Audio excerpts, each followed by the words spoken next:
One summer evening, my 18-year-old son Jimmy said he wanted to talk. So after my wife Joan and I got his three much younger siblings tucked in, read their bedtime stories, Joan and I sat down in our bedroom. Jimmy came in and closed the door behind him. And he sat down on the chair across from the bed where we were sitting. He says, "Mom and Dad, I have something important to tell you, and it's not a problem, it's not a bad thing, it's just different." We said, "Okay." And he looked at us in earnest, and he said, "I'm gay." So after a few seconds of deafening silence, Joan takes a deep breath and says, "Jimmy, we will love whoever you love." That was about 12 years ago when he came out to us, and I'll have to admit that at the time, Joan and I did think this could be a problem for his safety, even.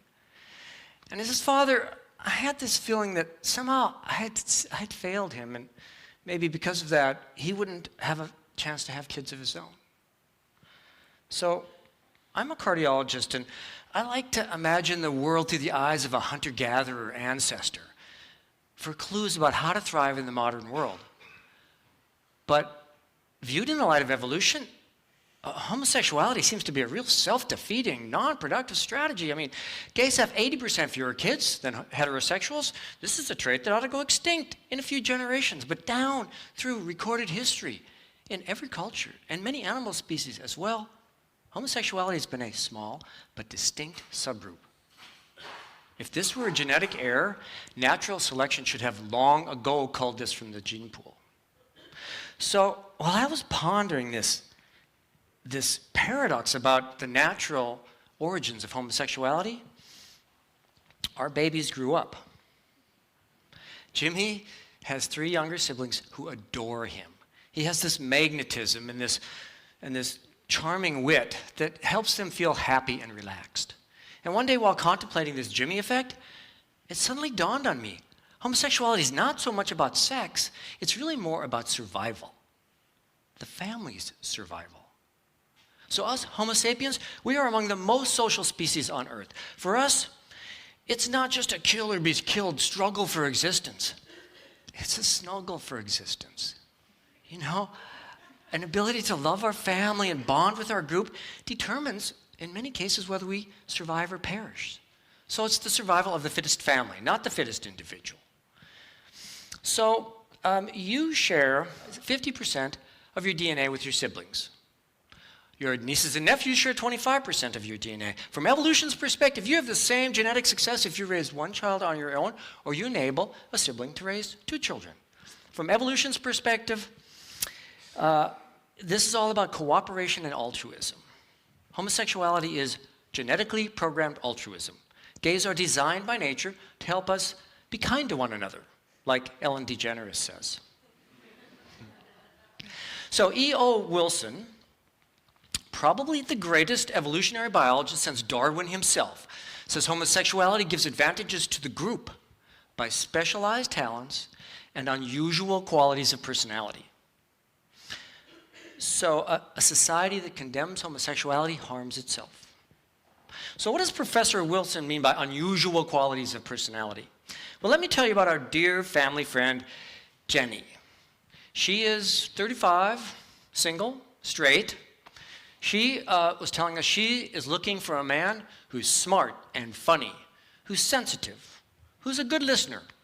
And she says she occasionally meets a guy like that, but she complains, you know, he usually has a boyfriend already. So although people tend to obsess what gays do or don't do in the bedroom, it's really this distinctive personality and a strong intellect that are more critical from evolution's perspective. So scientific studies do indeed show that people in the sexual minority tend to be intelligent, particularly when it comes to emotional intelligence. So this study showed that boys and girls who scored in the very bright IQ range were twice as likely to be homosexual as adults as those children who scored in the low to average range. And Among gay males, on psychological testing, the gay males tend to score higher in metrics of compassion and cooperation, and lower in metrics of hostility. So if Michelangelo had been straight, he might have just wallpapered the Sistine Chapel.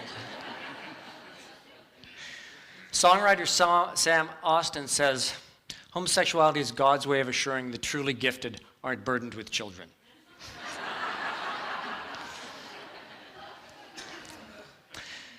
But today in the US, about 2 out of every 25 people are in the sexual minority.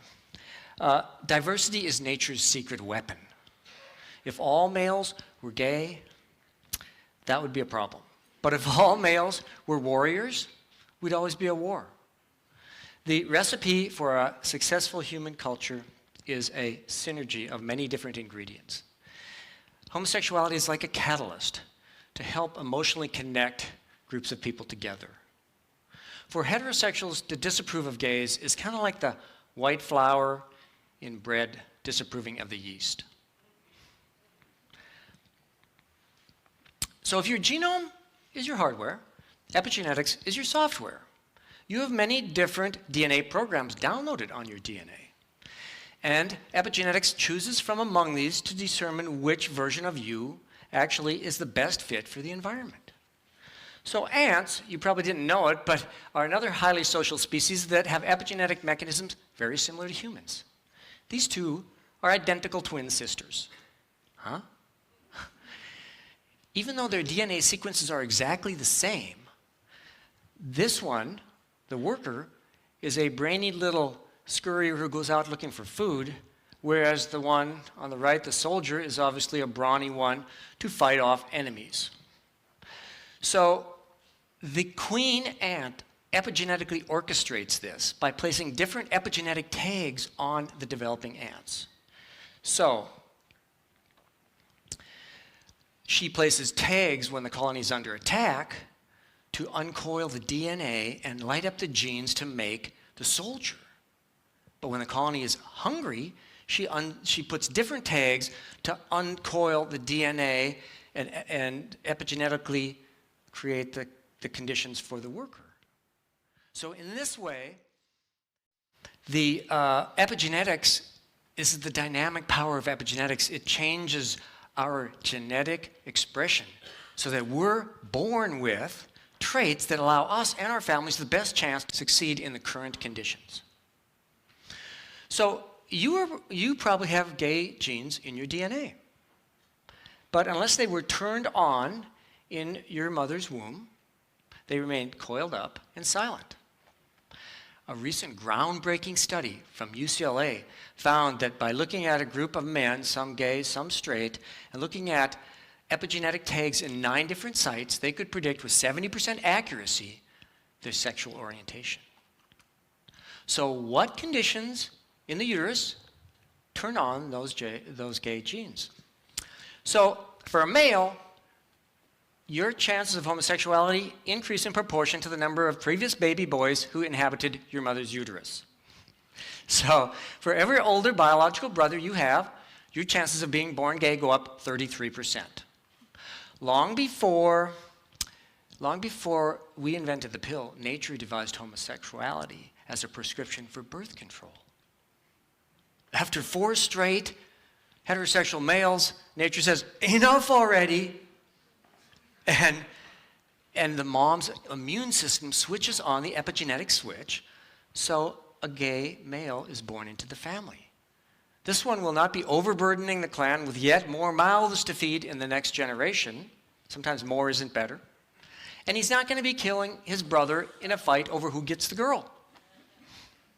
Thankfully, the sexual minority these days have many options for having kids of their own. And I have a hunch my gay son may bless us with grandchildren before our three straight children do. So another gene, this one on the X chromosome, is called a male-loving gene. Because when it shows up in a female, she tends to mate early and have a lot of kids. But when the male-loving gene shows up in a male, it predisposes to homosexuality.